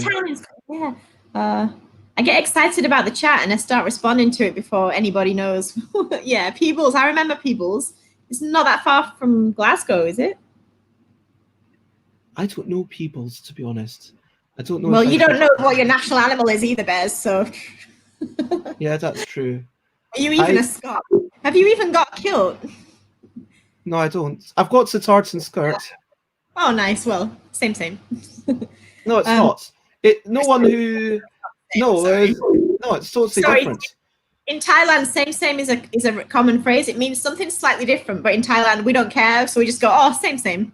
Okay. So you're not saying it's literally the same. The phrase is same but different. So yeah, same but different. So just for those who don't know the difference, so firstly, a kilt is a single piece of fabric. It kind of loops round, whereas a skirt, maybe it's a zippy up one. There's different ways to have the skirt work. But a kilt needs to be fastened. Secondly, the kilt must be pleated. If it's not pleated, it's not a kilt. Thirdly, it must be like a woolen thing. Oh, and also you can't wear anything underneath the kilt, but there's no rule for a skirt. That's true. You can wear underwear, but with a kilt, you're not supposed to. And I have checked when I lived in Scotland. I've checked about the kilt thing. Peebles, yes, Peebles is in the Borders. I did some cycling there one time, a long time ago. Yeah, almost England. You're almost English, but you're not, which is important. So I think that what we've realized is that this whole harmony between the board being the world or the board being the room, because is Yeti in the House a board game? Seriously, because Yeti in the House is on Board Game Geek. So the moderators of Board Game Geek have decided that Yeti in the House is a board game. And that is using the room as your board, essentially. And these playing pieces you just kind of put randomly around the room. And so if that is a board game, then surely geocaching is equally a board game. I mean, it's not that. It's a very blurry line. But see, with geocaching, like the meeples have autonomy, complete autonomy. And in a board game, the meeples don't have autonomy. They're controlled by humans, unless we're being controlled by a higher power that we don't know about. Well, no, but in Yeti in the House, you're placing these pieces, and then the humans are going around and exploring, and that's what the game is. In geocaching, the pieces, you could say, are the treasures that you leave for the next person. And then you're going around and exploring and trying to find it. Just because it's in a bigger location, just because it's in a does that mean that it's no longer a board game? Yeah, I don't know. What do the viewers think? Like, there's a game called Twister Hoopla, right? And in this there is. Is that like Twister with hula hoop? Pretty much, but it's really rubbish. Oh my gosh. I'm not going. I've got a copy. I'll probably, if you want it, let me know. Send me a message. Anyway, so Twister Hoopla, it's got I think 5 different mini games that you play with these tiny. It's not full size hoops. It's these kind of hoops like this size. But you've got like different races. It's like the line between Twister Hoopla, where you're racing from one side of the room to the other side of the room and back again, whilst navigating through these hoops. That's a very blurry line compared to a sack race. Sack race. It feels like a sack race. You've got the components, you've got the sack, you've got the objective, you've got the measurements of success. And so if Twister Hoopla is seen as a board game, is it just because it's inside the house? Is that the only thing that makes it a board game? Because that's the only difference I can really see. Other than Twister Hoopla, it's been it's like being published by someone. Do you know what I mean? Like it's owned by someone. Like you can buy any old sack and it's the sack race. It's not like you need to buy the official sack race from Hasbro or the sack race from like. It makes me think about games that you similar to like a sack race. Well, not really similar, but I just want to mention this because I just remembered it. Everyone remember Scatch? Oh, is that where the fuzzy ball? Yeah. And it's like Velcro. Yeah, you have to catch it with your Velcro. Yeah. Yeah. I love Scotch. I mean, there we get into the lines between toys and games Well, it's a because, sport. Is Scotch a sport? well, I don't know, because sports feel more like there has to be some measurement of success. Like if you're, although aerobics, is there a measurement of success Yeah. in I don't general think every aerobics? sport has, because like for me, like when I used to do a lot of outdoor sports, I liked that it was non-competitive and there was like no, and I didn't have to monitor my success. Because you Scotch, can run, and even if you aren't timing your runs, even if you aren't measuring it, it's still a sport. yeah. Oh man, Scotch. Yeah. Oh, Rob talks about Butthead, which was Velcro hat. Oh, So yeah. I never played it, but I've seen it. Yeah. I had Scotch. Yeah, I had Scotch. In fact, It wasn't actually that good, to be honest. let's play Scotch from here from London to Bangkok. Oof, I don't know if I could throw that far. If you can catch it, I'm going to throw it. See if you can catch it. Right, I'm throwing it now. Okay, you ready? One, Nung Song Sam. I'm going to say it in Thai. Nung Song Sam. It's gone. Let me know when you get it. Okay. Catch it on your board. Let me know. It might take a while to get here. Because it's traveling slower than the speed of light, you know. So oh, I'll be sad if it doesn't get there. While we wait for it to get here, like, I mean, generally, if you've got edible games where the game is, I love how it just comes back to food. like tasting. So in Jen Sandercock's edible games, okay, one of them is exactly like Win Lose Banana. So Win Lose Banana, for those who don't know, is a game where there's 3 cards. One says win, one says lose, one says banana, and then the winner doesn't necessarily win, but the winner reveals their card. They say, I am the winner, but then the other 2 people need to say, I am the banana. No, I am the banana. No, I am the banana. Now, if the winner picks the banana, then the winner and the banana both win. But if the winner picks lose, then lose wins. So it's kind of like the shortest social deduction game ever. It's just 2 people shouting, I am the banana. And then one person saying, oh, who do I believe? Okay, you look like you're actually telling the truth. I'm going to pick you.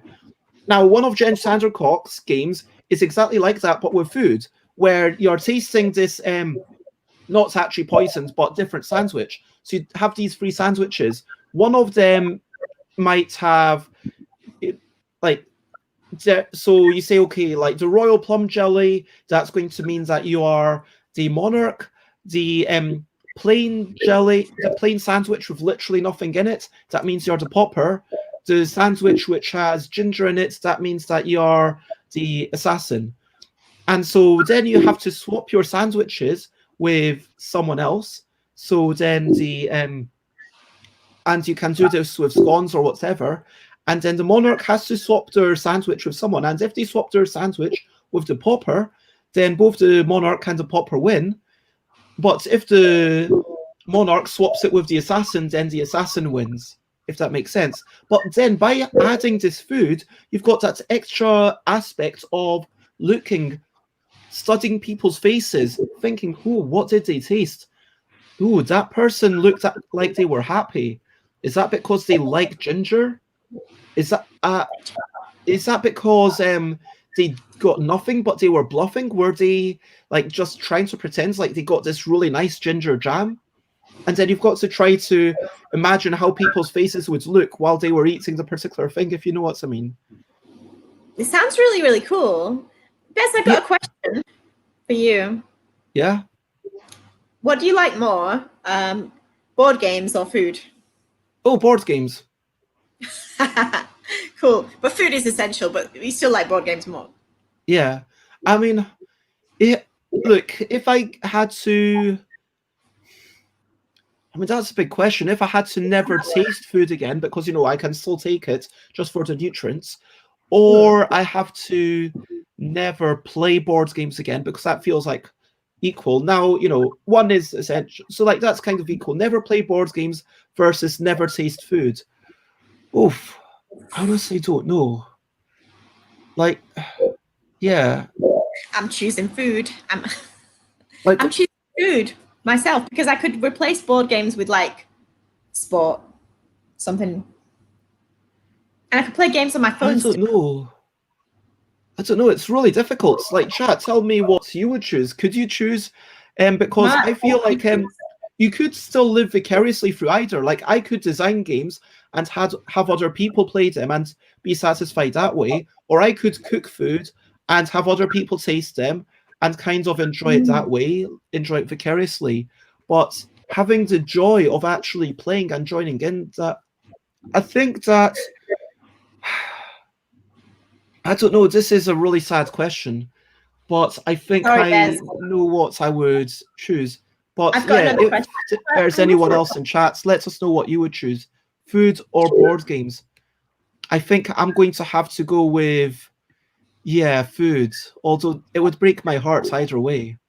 You know these questions where it's like, do you prefer this or this? Oh, here we go. Let's see this. I choose being able to taste food. I'd learn other social interactions. I eat more often than I play board games over the course of my life. Yeah. So Rob but says having said that, you can't taste that might be interesting, because then it might actually be a healthy thing, if you know what I mean. Because I don't know, because would I still eat compulsively? Like, would I still like, how would that make my relationship with food a healthier thing? If you didn't taste of anything and you had to just, like, I don't know, drink water and that's how you got your nutrients, you could just get bored of it and, like, not get, I don't know how this system would work. I didn't think this through. I feel like if I had to choose, right now, if there was like an evil genie type situation, then I think it would be. Yeah, I mean, that's like the only situation where this makes sense. Like, there needs to be some magic and some evil genie. You know these questions, like, which do you prefer? It makes me think about Ian. Do you remember Ian? But so he's like, introduce Ian for those who are watching, because there's people watching. Come on, let's everyone in on. Ian, he's an ex-partner of mine, ex-boyfriend of mine. And we lived together for like 2 years in Huddersfield, the famous Huddersfield. He's a really eccentric, intelligent person who doesn't believe in board games because he doesn't believe in fun, but he's very interested in politics, anarchism, paganism, history, all sorts of things. He's a very interesting person. I think, Bez, you stayed with us once or twice, maybe once in Huddersfield. Or maybe we weren't. Anyway, so Ian's cool, and we're still best friends now. We've been like best friends for like 5 or 6 years after we broke up. And I think that just this conversation makes me think that the main part of our relationship, the main pillar of our relationship, was these questions. We used to always ask each other, what do you prefer? What do you prefer? Like, day or night? Like, what do you prefer? Like, me or Bez? It's a good way to kind of get to know people. I think, I think we should just have a whole show where we have like, oh my God, I know if we could have like, you maybe see if Emma would be interested in coming on, and maybe Xates or someone, or Sally, I don't know, like have like 3 or 4 of us, and like just be this or that style questions. That would be fun. Yeah, what do you prefer? I want to be in that one. Huh? But like getting back to the main topic, like generally, like I feel like the line between board games and food, it's like really fine. Do you know what I mean? Because okay, yeah. I thought you were going to say getting back to the main topic of this show. What was the main topic of the show? I'm lost. Right. Comparing stuff to board games. It says there. Yeah. Okay. So we are comparing food to board games, and I'm just saying that board games versus food. With a social deduction game where you're kind of having other people taste particular things, and then you're shedding your hair. I should have stopped touching it. But when you're kind of checking out people and saying, "Oh, what did they taste? Was that the ginger jam or was that the plum jam? Was that the ginger jam or was that the jamless sandwich?" Which is what you'd get, Obviously, you choose your own ingredients, but it's a really fun game, and you should totally play it like at some point. Yeah, it sounds good. It's good for like a party type environment. The only thing is that you need exactly 3 people. So when I played it with Yvonne in January, And then it was like, okay, groups of 3, and then you play, and then you switch around for different groups of 3, and then you keep playing. So every group of 3, you have like a tiny little course. So it's like a tiny triangle of a sandwich or a scone or like something like that. And looking at your people and trying to empathize and trying to get into their minds. Like, you know, when you're playing Werewolf or when you're playing this jam sandwich game, which I can't remember the name of, but it's in Sandra Cox's cookbook. That feels kind of like the empathy that you're trying to give people through conversation or through eating a fine meal together and, you know, doing any activity together. It feels like, you know, everything in life is connected. Can we agree with that? Yeah, and you know, at Yorkshire Sculpture Park, there is a sculpture that says everything is connected. So, because it's in Yorkshire, and, you know, Yorkshire's the capital of the UK. Wouldn't you agree, Londoners? Yeah, it's more approximately the middle of the UK. If by capital you mean approximately in the middle, then sure. No, it's just Yorkshire nationalism. Look, we've got 15 minutes to go, and so I think at this point, it's probably worth starting to wind down and wrap up. I feel like appropriate times. Well, I think we've agreed that not everything is exactly like a board game. There are differences. For example, you know, there's more nutritional value in a typical meal than in a copy of Ticket to Ride. And I do not recommend that people eat yogi. Please do not eat the plastic cards. They're probably going to be sharp. Yes, you know what? I think I'm never going to get over the fact that it doesn't say on the packet, do not eat. I'll never get over that. It technically does say on the silica packets, which is in every copy, do not eat. On the silica, well, that's important again. It's actually important. But look, ingestion aside, like everything does feel like it shares so much commonality. And whether you're like, look, we've talked about so much. Let me actually fly up the banner. Let's look at these comments, by the way. Oh yeah, I saw all of them. So we talked about our homes. We talked about, you know, how Bangkok is lovely. We talked about people playing tennis on top of their roofs. We talked about having different things for different folks and how people appreciate different things. We talked about old games. We talked about games fitting into our lives. We talked about sports. We talked about my desire for finishing stuff. We talked about how wigs and chopsticks and geocaching and food and how in geocaching the world is a board. And that brought us to Yeti in the House and sack race compared to Twister Hoopla and things like that, where, you know, it is a really blurry line between sports and board games. And can I say one more thing? Absolutely. What about an egg and spoon race? Exactly. Same as the sack race. It's kind of like a board game.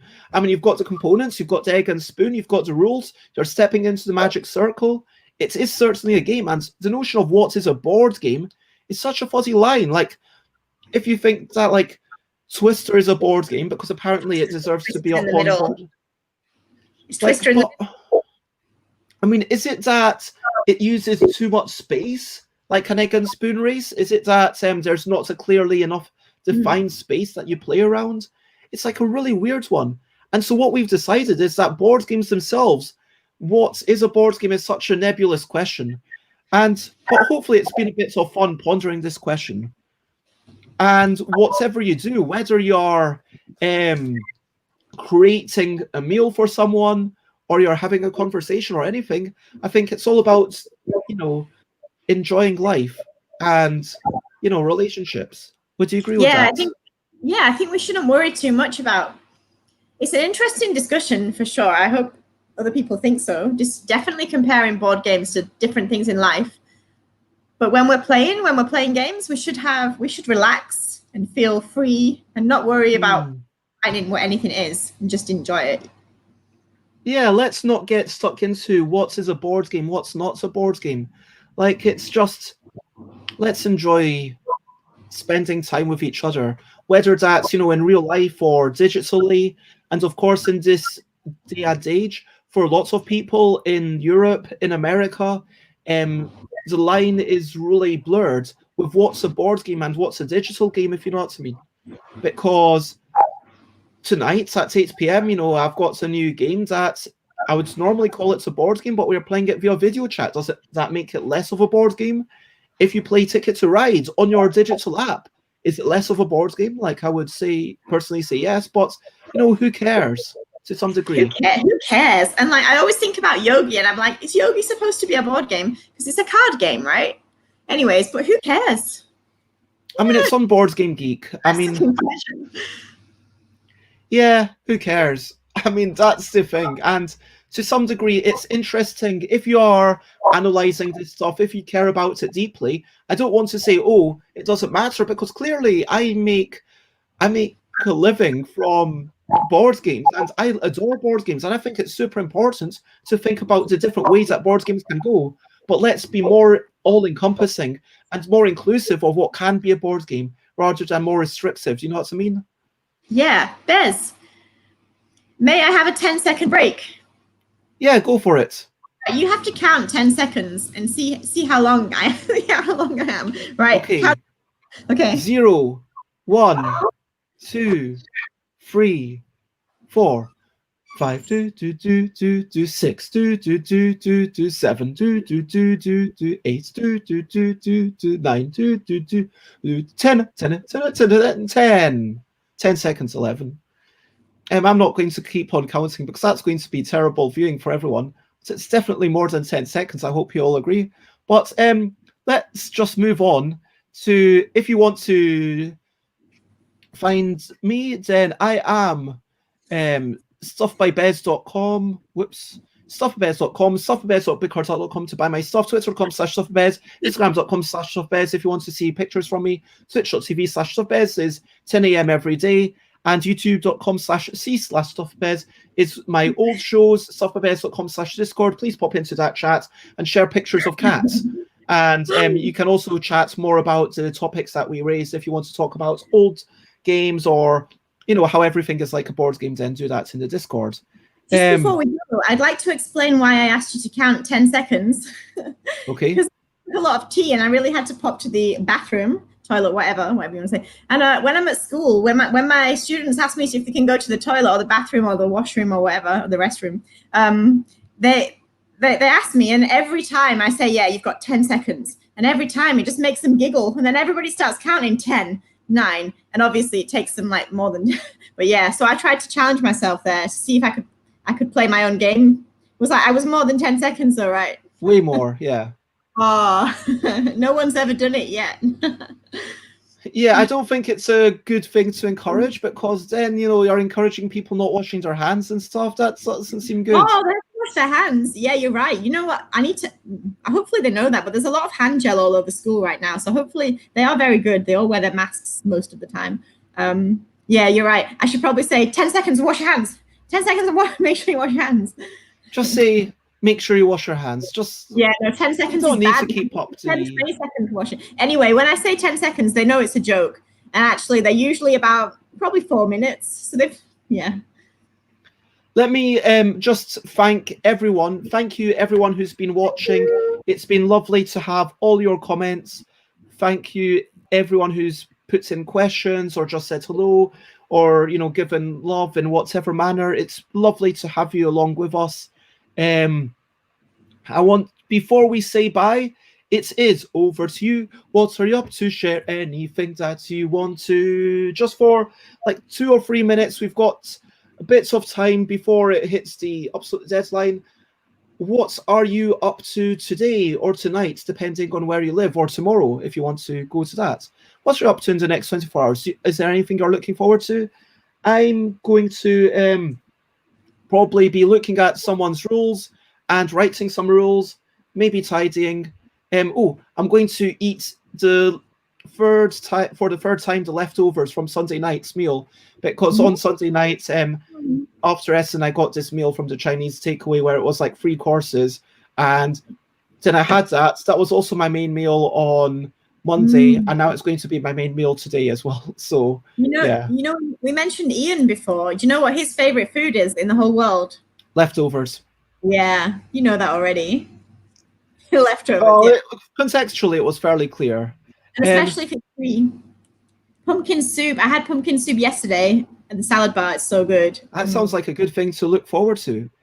And Mark Peebles says, gaming this afternoon, playing Baldur's Gate 3 right now. Awesome. Oh, and thank you, Mark. Thank you for being along. Is there anything that you want to share that you're looking forward to, Jess?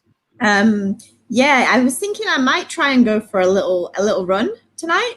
I don't often do that in Thailand because it's hot. And I've also got loads and loads and loads of grading to do still, loads of marking papers. So I'm probably going to stay up late and do that. Yay! But that'll be nice when it's finished. And then at the weekend, I'm looking forward to a little bit of Halloween fun, but not too much because I've got a lot to do. Sheep Games, I think you're from New Zealand, and I assume you mean 1 a.m. because, yeah, thank you for watching. Bedtimes vary. No, but like I'm fairly sure Sheep Games is from New Zealand. Yeah. Yes, indeed, they did mean 1 a.m. Because they've got sheep in their name doesn't mean from New Zealand. No, I'm not making that assumption. Just I've had them in the chat before. I know. But they're making flyers for a board game tournament they're running in Sandy. Oh, great! Because New Zealand is not in lockdown either right now. Nice. Sorry, I was just muting myself. For those who don't know, there is a mute button, which is lovely. So quite often when I do this, I'm basically coughing. And so anyway, what tournament is it? What is it for? One of your games? Is it for a game that someone else designed? Let us know. I'm curious. Yeah, some conventions, and there was WillyCon happening, and I'm having WillyCon on, I think technically Saturday morning New Zealand time, which is 8 p.m. UK time. What does Cheap Sheep Games think about BankOn? Look, Cheap Sheep Games might not have been in the chat for this. So for those who don't know, Alan Outson suggested that Jess start Thailand's possibly first board game convention called BankOn. Bangkok, obviously. Cheap Sheep Games says, yes, it's for one of their games, and they're super excited. It's a second tournament and large turnouts. Cheap Sheep Games used to live in Bangkok for 5 weeks. Nice. What? Oh, Cheap Sheep Games, let's talk later. Yeah, like, I mean, if you want to... look, Jess, you didn't give me any links to share, but do you want to... Is there somehow that you want to make yourself available? Do you want people to send you a friend request or not really? Yeah, people from chat can send me a friend request. So how would they find you on Facebook? Jessica Jane Sankey on Facebook. Yeah, that's okay. So Jessica Jane Sankey. This is how you spell your name, correct? Yes. And so, yeah, if you feel like you want on life on my Facebook. And Jess shares a lot of stuff on Facebook.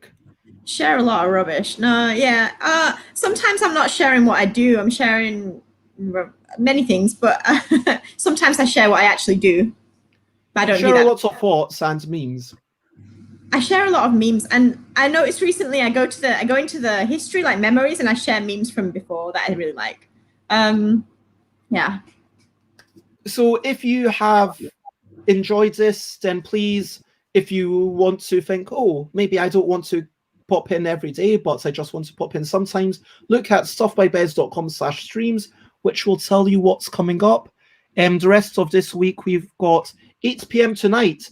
We are going to be playing a brand new game with hopefully Xate. That's 8 p.m. until 9 p.m. UK time, which I think makes it 9 a.m. to 10 a.m. New Zealand time for those who live there.